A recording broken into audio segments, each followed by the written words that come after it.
5 tips for disclosures when selling a probate house in California. That's our subject today. We're going to get started right after this.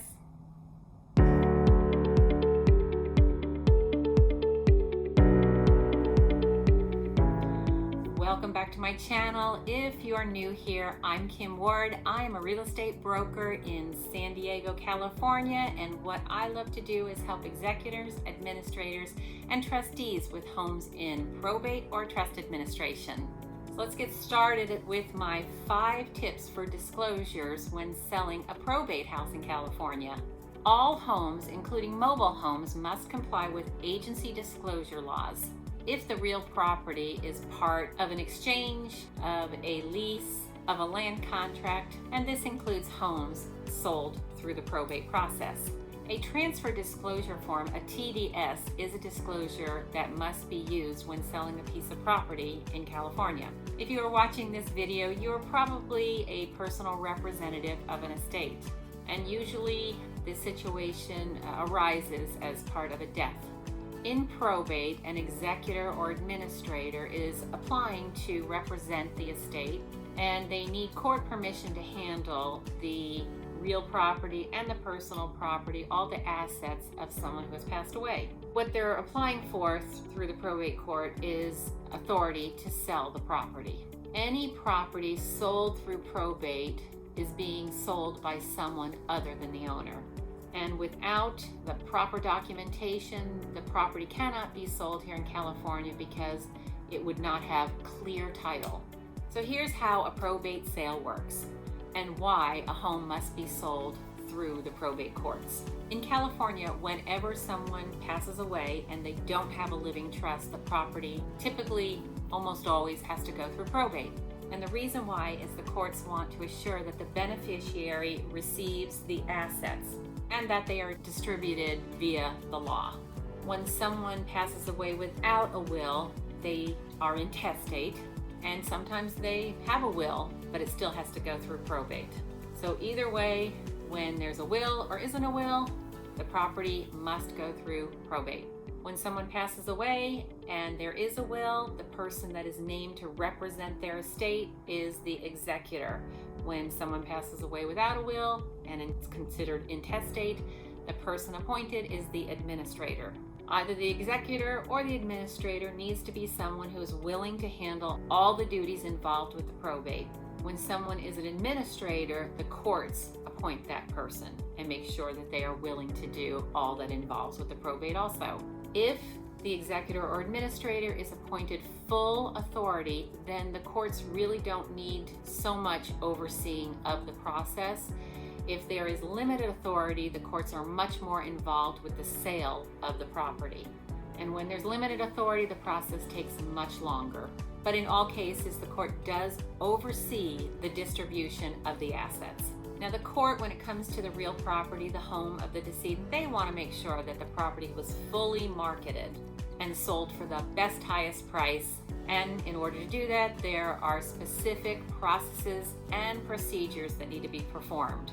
Once your attorney gives the green light that you are good to go to hire someone like me that's a hopefully certified probate real estate advisor, then you can go ahead and start with a contract listing the property for sale. Most of the time, your attorney is definitely going to want someone, a real estate professional, that is well experienced with the process of probate. And the reason is your attorney does not want to be so involved in the real estate process. They want someone that is an expert at representing you, who will stay in touch with the attorney also, letting know what steps are being taken to market the property, making sure that the paperwork is properly completed.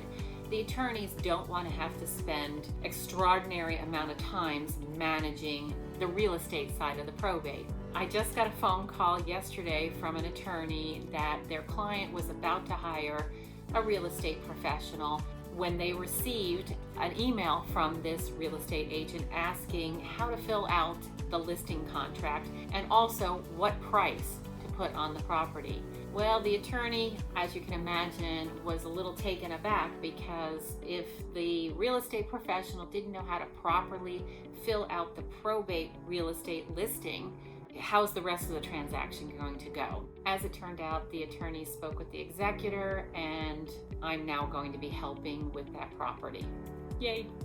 So there is a special probate listing agreement, as well as other documents that are specific to probate that need to be completed properly to protect the estate and you as the personal representative of the estate. And as you can imagine, if the whole process is not followed properly, there could be repercussions on the estate and you as the personal representative. So now let's talk about the limited disclosures that as an executor or administrator or a trustee that need to be completed in order to protect you and the estate. Earlier, I talked about a transfer disclosure statement, a TDS. This is a California Association of Realtors document. You do not need to complete one of those in most cases. What document you would need to complete is the California Association of Realtors Seller Exempt Disclosure.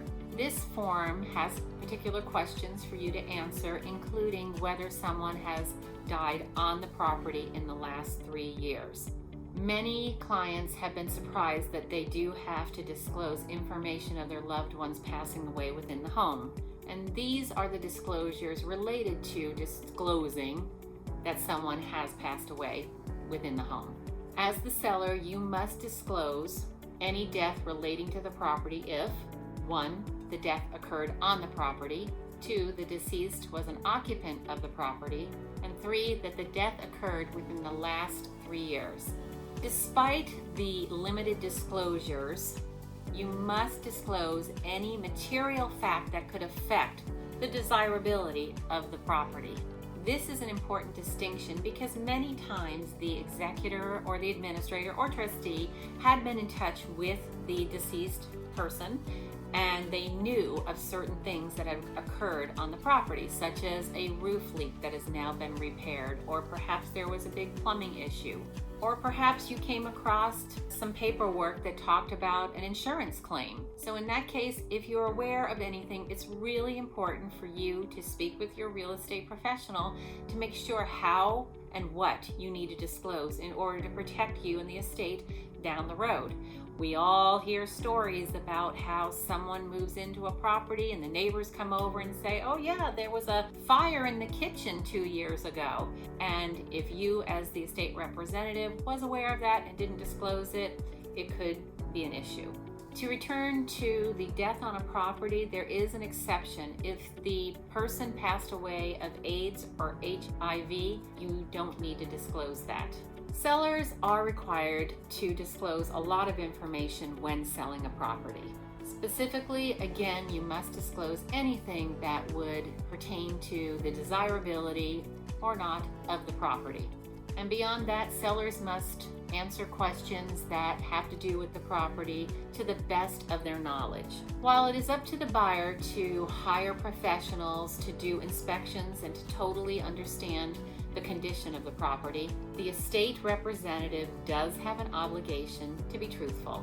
I hope this helps. Thank you for watching. Please subscribe to this channel. If you want to be notified of my upcoming videos, just hit that bell button, hit that like button. That helps to have this video be seen by more people who could use this information.